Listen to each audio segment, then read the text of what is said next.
Darling, if you really loved me, you would iron my socks and underpants so they were nice and crisp when I put them on. Welcome to the Only You Forever podcast. If you want to build a thriving, passionate marriage, we've got the research, the truth, and the answers you've been looking for. And now, here are your hosts, Caleb and Verlinda Simone Gendel. Hey everybody, this is episode number 27, and we are going to be talking today about losing the guilt-ridden language that we all use and finding better, healthier ways to express our needs and wants to our spouse. So when a spouse says things like, if you really loved me, you would take out the garbage without me asking. That's clearly language wanting to use guilt to motivate. Mm-hmm. I still think you should iron my socks and underpants, though. Yeah. Or what about, if you really loved me, you would stop looking at pornography. It's still guilt. Yes. And I mean, he should not be looking at the porn, but couching that motivation for change in themes of guilt is unlikely to be successful. It's not going to work. And I think, though, we often go to that because that's the only way we know how to try to get what we want. Yeah. But we don't have those healthier words to ask for it. Absolutely. So let's pull this apart a little bit, Verlin, and talk about why this isn't going to work. Okay. And just talk about guilt a little bit in general. And what do we use instead of guilt at the end? Okay. Let's go for it. Yep. Okay, some guilt research. So here's, I'm going to give you the quote first with its usual relatively technical language. Guilt may operate as an interpersonal influence technique that allows a relatively powerless person to get his or her own way. So interpersonal just means between people, a way of gaining influence, a technique that allows a relatively powerless person, someone who feels like they don't have influence or power in the relationship, to get his or her own way. That's Baumeister, Stilwell, and Heatherton from 94. I mean, this could even be kids, right? Your kid gives you a guilt trip because you say no. Yeah, because they feel powerless. Yeah. So, as an example, Sally suffers because of Bob's failure to act in the desired fashion. I feel like you're about to fall asleep. Me? Yeah. Okay. What do you want me to do differently? Wake up. Okay. Are you guilting me into waking up? No. If you loved me, you would wake up. All right. Sally suffers because of Bob's failure to act in the desired fashion. So Bob doesn't like feeling guilty, and he complies, right? So it kind of works. But what happens is when she guilts him in this way and she gets compliance from him, it works, but it creates resentment. And that's one of the big points you want to take away from this. So if you really love me, it becomes more like, hey, here's a good reason to hate me. Right. You need to wake up. I'm just processing. Okay. Oh, so you're allowed to process, but I'm not. Does that make sense? Yeah, absolutely. So the great irony of the guilt is what you intend to get out of it, it actually ends up doing exactly the opposite. Yeah. I never really thought of that before. Right. So it's not a healthy thing. It's just it's another form of psychological control that dampens a child's sense of agency. What does that mean? Self-efficacy. Yeah, what does that mean? Let me define a word you don't understand with another word you don't understand. It's the child's sort of sense of being able to move themselves to do something, to accomplish something, to feel successful, like they can make a choice, have it come out. So this is guilt sort of in that parenting context now, right? But it does carry over to marriage. Okay. So it dampens your sense of self-efficacy, like your ability to move under your own power and your initiative, right? Yep. And it dampens your sense of self-control, and it can lead to behavioral problems in children and spouses. I would add to that. So that was another piece of research showing that how this guilt is not working well for us. Okay. And then third piece of research, that the use of guilt as a motivator can result in depressive symptoms and low self-esteem in children. So there's almost more about parents using this as a technique on their kids. Yeah. And I think parents do tend to resort to this when they don't resort to healthier methods of discipline. Okay. Okay. So that was from Leith Baumeister in 2008. So, there's a lot of unhealthy aspects to guilt, but we got to ask the question too, is all guilt unhealthy? Like, are we saying that there should be zero guilt? Mm-hmm. So is all guilt unhealthy? That's a great question, Belinda. So I say no, it can actually help relationships get back on an even keel when something's wrong or something's out of place. Okay. Right? So, that can lead to making amends or to honesty about what's been going on and to some sort of getting back to some mutual understanding. Like if I screw up and I feel guilty. But that's more self-guilt rather than me imposing that guilt. Yeah. Or I might screw up and not be aware of it, and you're going to help me see it, which is going to provoke the guilt. Oh, okay. Yeah. too. Yeah. But it's not manipulative, right? Yeah. So that manipulative guilt is what's unhealthy. Yeah. When it's a guilt trip on someone else, it's a tactic I impose on them. That's manipulative. That's about power and control. That's not helpful. Okay. Why do we use guilt trips? Well, it kind of reverts back to what we said a little bit at the start, that it could be something that we learned from our family of origin as a child, feeling like we didn't have the influence we wanted with our parents. So we found that we could guilt them into doing what we wanted them to do. Mm-hmm. That's another way. If there's a relationship where one person has more power than the other in a marriage, guilt can even that out. Oh, maybe we feel like that's the only way we can have a say. Yeah. So in that sense, it can be effective. It can give me power. Right. Huh.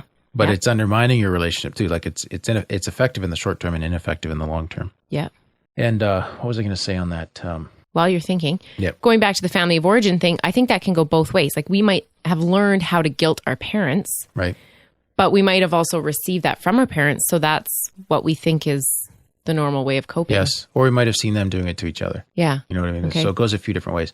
Now, power in a relationship, we've gone over this before. We talked about husbands needing to receive influence. I'm pretty sure that's episode 3. Yeah. And I think it just bears noting here, there's kind of 2 ways that power goes in a relationship. I'm going to say somewhere between traditionally and stereotypically. One is traditionally, the man has the power and the Okay. woman guilts to get to even that out. Okay. Okay. Now, another way to look at how power happens in a relationship is whoever wants sex less has the most power in the marriage. Okay. Like the low desire spouse has the most control and power because the other person wants So they're going to give the high desire spouse what they limit, a right? guilt trip? Like we're talking No, the about high guilt desire here. spouse may guilt the low desire spouse into having sex to try to even the power back out. Okay. Yeah. Okay. So, but power in relationships, it should go back and forth and be shared. Yeah. But we get into these, either the patriarchal ideology, which I don't think is, I believe in the man taking responsibility for the home, the husband taking responsibility for the home, and so on. But power should be shared in a relationship. That's the healthiest version. And the husband should be willing to receive influence from his wife. So she doesn't need to resort to these tactics to get him to listen to her, to do what she wants, to hear her, whatever the case might be. Right. Okay. Now, Right. if your spouse, on that note, Verlinda, if your spouse is guilting you, I don't think we should just hammer them for guilting us. Right. So Because if there's you're a reason why they're doing it. Exactly. So you may be guilting me because you feel like that's the only way to get traction with me.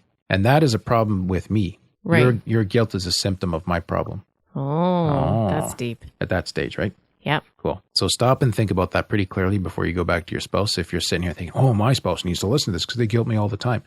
Well, just pause. And maybe this is a conversation you need to have. Do you guilt me because I never let you have enough influence, or you feel like I'm not listening, or yeah, a little self-accountability there. Yeah. So where does entitlement come into this? Like, I think we could guilt trip not only because we feel like we're not having traction or because it's my spouse's fault, but because of my own stuff. Yep, for sure. Well, I think that because we're in love, I deserve something, or I expect a lot from you. Okay. So you can presume upon the romantic relationship to create a large expectation that you owe me something because we're in love. That's entitlement. Because I am such an awesome wife, you owe me. Is that what you're saying, though? Yeah. Well, I would agree with the awesome wife part, but the owing part, I'd say that needs a little bit of work. But no, I'm saying, is that an example of your entitlement here that you're talking about? It can be like, well, this goes back to our title. And I'm glad you think I'm an awesome wife. You're Thanks. welcome. Yeah. So it goes back to our title, which is, if you really loved me. Yeah. Okay. So that is entitlement with guilt now together. So if you really love me, you would do something. So the expectation is, because we're in a loving relationship, if you really love me, I'm going to guilt you into doing this because I deserve. And as soon as we start really rocking that I deserve theme in our relationships and what we're owed and thinking about that, we've really lost the whole character of like real biblical healthy marriage, where it's a relationship and we're both investing and we're putting in and we're contributing. We're seeking the other's benefit, the other's flourishing. We're investing love. We're investing respect, fondness and admiration, all those things. And instead we're saying, I want to extract value from what we have going on right now. Yeah, that's entitlement. Okay. Now, when that gets carried too far, excessive entitlement is associated with violence and aggression amongst couples, higher divorce rates, and surprise, surprise, selfishness. So it's not healthy. So, but, again, Verlinda, there's kind of that little bit of a balance in here, because there's a continuum, right? You should feel in your marriage entitled to love, care, and respect. Yeah. To being treated with respect, to being loved, right? And we're just making the assumption here that you're actually reciprocating this. Yeah. Right? Yeah. And you should not feel entitled to never feel unloved because your spouse is human, right? And they're going to make mistakes that leave you feeling unloved. Yeah. Yeah. You should not feel entitled to your spouse never being allowed to make errors of judgment that leave you feeling uncared for in a moment. And you should not feel entitled to never sort of be transgressed against or disrespected in some mild way on occasion, because we're all going to do that. But the overall tenor of our relationship, you should feel entitled to love, care, and respect. So we kind of hold that in balance with the fact that we all have our rough edges. Now, but I'd say, like, yeah, we can have our moments of time when, you know, I've been hurt, I don't feel loved. But if that's ongoing, that's a problem. Exactly. Yes. 100%. Okay. So, but the unhealthy end of this whole entitlement spectrum is leveraging the relationship for selfish ends. Okay. So what that does, the research shows and practical experience confirms, is when I leverage our relationship for my own selfish ends, that's going to leave you unsatisfied with the relationship. Yeah. It's going to create dissatisfaction. Yeah. That's not good for anything. No. No. And I think if you get something from your spouse, you know, out of a loving way or a healthy way, a healthy expression, it'll feel good. Whereas if you had to builds up. Guilt them out of it, right? How good does that feel when you actually get it anyways? Right. Can you please tell me you love me? You know, it's just not the same as like the spontaneous, I love you. Right. It comes out of nowhere. It's like, oh. If you loved me, you would tell me more often. Yeah. Then when you actually tell me, it's like, well, did you mean that? Or yeah. So let's end this on a positive note, Linda. Yeah. What do we need to do instead of using guilt and entitlement? Okay, for guilt. Now we're going to do these in two parts here. I thought guilt first, then entitlement. Okay. So number one, check if there's a power imbalance. We alluded to this earlier. Power has to be shared in a marriage. Yeah. Even if you hold a traditional, more even patriarchal style of marriage, it's more effective and pleasant and loving if the husband is willing to receive influence from his wife. Okay. Check out episode number 3, everybody, about receiving influence. You got it.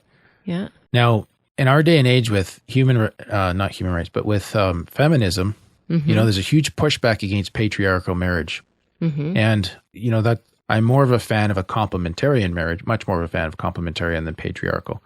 But there's people in patriarchal marriages and both spouses are very happy. Absolutely. Never forget that, right? Yeah. And I'm suggesting that in those marriages, the husband is doing a good job of this. Okay. Whereas in a complementarian marriage, this is more of an assumed thing. In a patriarchal thing, in many patriarchal marriages, it's probably not there. And there's some unhappy wives, undoubtedly. Yeah. Number 2, if the power imbalance is actually okay, then we need to find a healthier way to express our needs. So you might not actually even have a power problem in your marriage. I might just bring to it this habit of getting what I want through guilt. So I would really like you to ... Here's what I'd like you to do. Is there any way that can happen? And I don't think for Lynn in a marriage, a little bartering is wrong. How about, like, if you iron my underpants, I'll give you a 30-minute back rub every Saturday night. Absolutely. Yeah, I don't. I'm just going to go iron your underpants. I don't need them ironed. They're fine. So I think that's reasonable. I think so too. Like a little bit of give and take. Yeah. I mean, you don't want to be bartering all the time, and that becomes the nature of your relationship. No, because you want to give. Yep. But I remember you clued me in at one point. Like, I make meals all week. Like, do you think you could make meals on Saturday night? So I did that for a long time. Yeah. I didn't really enjoy it. No, you didn't. To be truthful. And then when we moved here, you hated making the Sunday lunch that we have at church. Yeah. So I said, how about you make meals Saturday night? I'll do Sunday morning. That's bartering. Yeah. And we're both groovy with that. Yep, absolutely. Yeah.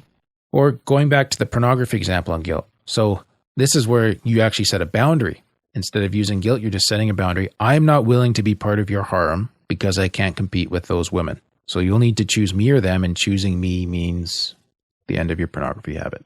Okay. Now that's a whole separate topic going down that road. Yeah. But that's setting a boundary instead of using guilt. It's just saying, I'm not willing to be a part of something anymore. Okay. That you're bringing to our marriage that's not helpful. So you're not trying to guilt them to stop. You're just saying, this isn't part of my deal. So you need to make a decision. Yeah. And I'm sure they'll feel guilt, but it's not a guilt trip that you've imposed. No. Huh. Okay. Okay. Entitlement. What can we do to fix that up? Number 1, gratitude. Just be thankful for them. I think we need to foster gratitude in our hearts and in our marriages. The habit of expressing gratitude, just saying, thanks for supper. Right. Thanks for doing my laundry. Yeah, you're so good at that. Thanks for doing my laundry. And not taking stuff for granted. Yeah. Yeah. Understanding your expectations is another one, and how they match or don't match your spouse's. So we need to talk about differences that we have in expectations about what we do and what we bring to the marriage. I expect you to do this. And you're like, oh, I had no idea. Like who's going to call the mechanic? Yes. Yeah. So who expects who to take care of the vehicles in the family? Instead of feeling entitled to your vehicle being taken care of, we're talking about expectations. Well, if you really loved me, you would get the oil changed and get the window fixed or whatever. Yeah. So you can have that's a much better start to the conversations, just to say like, I expected when I came to the marriage that we'd take care of our own vehicles. Right. And I expected you to take care of them because you're the guy. Right. Yeah. So that's talking about expectations and in a way that's going to lead to a better ending. Okay. Unhealthy entitlement is good old fashioned sin. It's wrong. Just selfishness? Yeah. Or covetousness. And I think it should be confessed, and it should be repented from, and it should be terminated, cut dead, down, gone in our lives. Okay. So let's call a spade a spade. We really, a better attitude, I think, is we deserve nothing. And I think as husbands that we should come to our marriage with the goal to sacrifice ourselves, that's the biblical model, to help your wife thrive and grow as a person. And wives in turn come with respect and honor, and they reciprocate what they see in their husband. Mm-hmm. Now, when we come with that attitude, there's just no flavor of entitlement in that at all. That produces a whole different outcome that's much more beneficial, joyous, pleasurable, love building, all that good warm fuzzies. Yeah. So drop the guilt trips. Yes. And ditch the entitlement. And I think instead, serve each other, love each other, talk clearly about your real, valid needs to each other. So clear, open communication. That's good. Alrighty. So if you really loved me, you would leave me a review on iTunes. Yeah. Well, that's all for today's episode. You can get the full show notes at oyf.link/27. And actually, if you really loved other people, you would share this message with them too, because we want to help people build thriving, passionate marriages. So if this was helpful to you, help us spread the word and share this with others who would also be blessed by it. Thank you. Thanks, and we'll see you next week. That was gratitude, so that I wasn't sounding like I was feeling entitlement. Did that work out okay? Yeah, thanks for pointing it out, though, because I wouldn't have noticed. All right, we'll see you next week. Thank you for listening to the onlyyouforever.com podcast. Please help us reach and influence a wider audience by rating and reviewing our podcast at onlyyouforever.com/love. Thanks for listening, and we'll see you next week.